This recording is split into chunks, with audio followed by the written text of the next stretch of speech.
The left will go to great lengths to do whatever it needs to do to win midterms in 2022.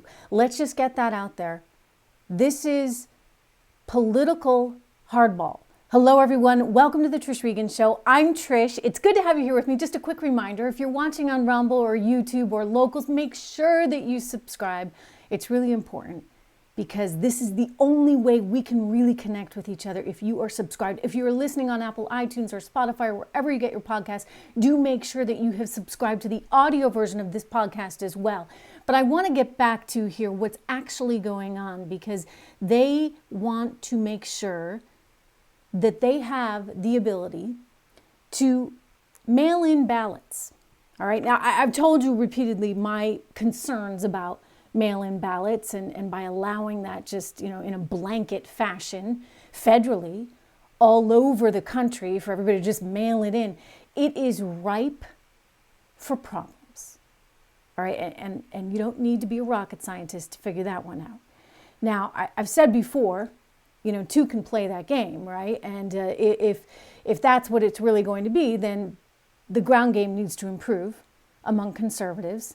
And conservatives need to make sure that they're canvassing every single neighborhood and going and getting those ballots from every single person they can. But really, that's not what it should be, right? It shouldn't be a contest of who can get to the most houses and the most apartments. It should be about the people who care about this country taking time out of their day and going to vote. Now, we don't want to make it difficult. I get that. We don't want to make it overly hard. We need to make sure that it's a simple enough process. But come on, where you're going to just make sure that everybody can mail it in like that, I don't think that that's really the answer. But given what's happening right now with Omicron, get ready.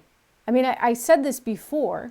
People didn't want to hear it, but it was the truth. They politicized COVID in a way that was really unthinkable and unforgivable. The Democrats were using that as a political opportunity. By the way, the Republicans, mind you, would probably do the same thing. Like I said, this is political hardball. But right now you get the Republicans that aren't doing that kind of thing. They're trying to look at this very, I think, fairly and try and, just have the best man or woman win. And the Democrats are playing on a whole other level. You look at what Chuck Schumer is doing right now, insisting that, he's got to get the filibuster before Martin Luther King Day if they don't get their voting rights acts. And somehow it's racist to say that now it doesn't really make sense that we're just going to allow every single person in the United States of America to just mail in a ballot. How do you check IDs? How do you check Social Security numbers? How do you know that the person who filled out that ballot is really the person?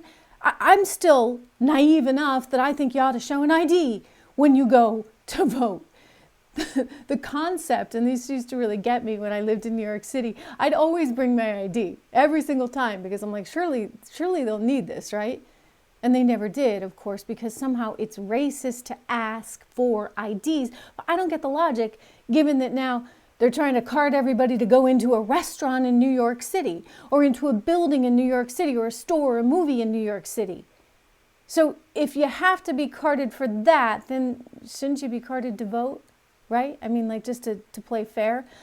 Look, we need to be very careful that we do not make our system vulnerable to any kind of fraud. We need to be above reproach, and there's no excuse for us not being positively, absolutely squeaky clean when it comes to the ballot boxes.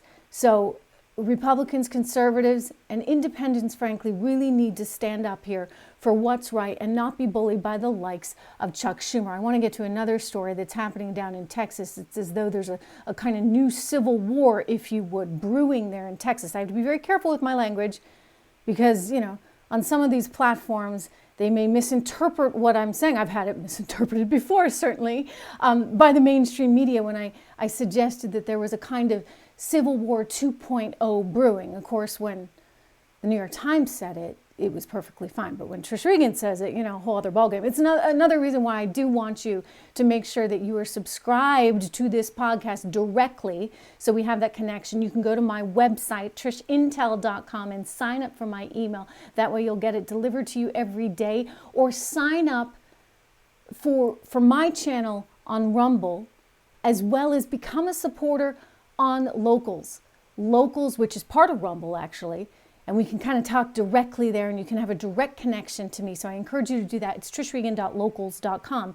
Anyway, this sort of new civil war is happening as we speak, because Texas Governor Greg Abbott, he is telling the National Guard that Biden is not their commander-in-chief, and that Biden does not have the say over them, but in fact, he has sovereignty over the National Texas Guard. And the reason this is becoming an issue is because, according to the lawsuit that Texas filed, 40% of Texas Guard members are refusing the vaccine. Now, that's not okay with the federal government, because the federal government is saying, no, you work for us. If you're a contractor, if you're in the military, then you need to have this vaccine. But there are a lot of people in Texas that are still resistant to it. And so the governor's like, but wait a second, how do you have the authority to tell all these people? And so he's making the case that he, in fact, is the one with sovereignty. The reason this is interesting to me is because you've got a lot of situations right now where we are becoming so broken as a nation, and there's no willingness to hear the other side, that I fear you're going to see more situations like this. I mean, recently, we got word that Florida, Governor DeSantis was creating a kind of militia, if you would, sort of, that was just volunteer-based and that was all directly for Florida. Now Texas is saying we have sovereignty over National Guard. I suspect that increasingly you are going to have more situations like this, because you don't have another side that's really willing to bend, willing to listen at all. It's like a bunch of spoiled kids, and they're like, okay, this is the way it is. And our country wasn't really set up that way. Our country was set up in a federalist system so that states could have some say in matters. And so too many states now, especially red states, feel like the federal government is working against them and will try to undermine them. And so consequently, what you're seeing happening there in Texas, or what you're seeing happening in Florida, I don't think that's going to go away. Not until we get some kind of political order that is more tolerant. And that's not happening really anytime soon. And the reason I know it's not happening anytime soon is because of the lack of willingness to listen to each other, even on social media, right? There's an effort now to shut down constantly the other side, because somehow it's going to lead to an overthrow of the government. And we've got January 6th, of course, happening. And so Twitter's on high alert. All these social media companies are on high alert. And consequently, it's been ratcheted up to a level that makes any kind of honest discussion, which you know how much I believe in, an honest opinion, and the ability to express one's opinion, really not acceptable. It's, our way or the highway, one way. That's not a good system. And that's not the kind of country we historically have been, nor should we ever be. We need to learn to be tolerant of each other, respectful of each other. And if Texas feels very strongly about something, why is the federal government trying to shove it down their throat? It's a worthwhile question. And I fear that as we see them try and move forward with the filibuster, as we see them try and move forward with voting right acts that'll make it easy for everybody to just, mail in their ballot, and you've got Democratic operatives circling neighborhoods, collecting those ballots, it's not a healthy system, because we need to be able to trust our elections, we need to be able to trust our leaders, and we need to, above all, be able to trust each other. So having honest, real, intellectual, spirited debates where we're tolerant of one another, that is critical to our future. And it's the reason why I really encourage you to make sure you have a direct line of communication to me. You can go to trishregan.locals.com. You can go to my website, trishintel.com. Sign up for my newsletter, and let's make sure that we together work to help the other side understand us, and to help both sides realize that this country is about one thing, and it's always been about one thing: freedom.